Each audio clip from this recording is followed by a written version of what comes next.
Amazon və Laplata düzənlikləri üçün ümumi xüsusiyyətləri müəyyən edin. Ümumiyyətlə, Amazon və Laplata hər ikisi Cənubi Amerika ərazisində yerləşir. Görək bunların ümumi xüsusiyyətlərini seçə bilərik. Diaqnoza prosesləri üstün təşkil edir. Xeyr, hər ikisi ovallıqlar olduğu üçün bunlar akkumulyativ mənşəli düzənliklərdir. Ona görə bir onlara oxşar xüsusiyyət ümumiyyətlə olmayacaq. Biz bir bəndlərimizi səhv bəndlərimizdə silək. 2. Relyefdə dördüncü zoblaşmasının izləri müşahidə edilir. Dördüncü dövr izlərinə biz Cənubi Amerika materikinə rastlamırıq deyə, ümumiyyətlə bu ərazilərdə də olmayacaq. Demək, 2 bəndi də bizim üçün yanlış bənd olacaq. Bu bəndimizi də silək. Formalaşmasında çayların rolu böyükdür. Bəli, hər ikisində birində Amazon, digərində isə Parana, onun qolları Paragvay, Uruqvay çaylarının böyük rolu var. Bu bizim üçün doğru bənd sayılacaq.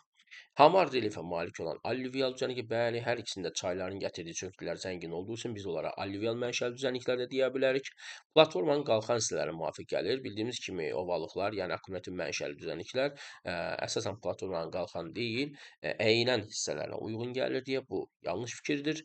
Seismik cəhətdən sabit ərazi, bəli, hər ikisi Cənubi Amerikanın şərq hissəsində və platform ərazisinə uyğun gəlirlər və burada bizim doğru bəndlərimizin içində 3, 4, 6 bəndi düzgün bənd sayılacaq.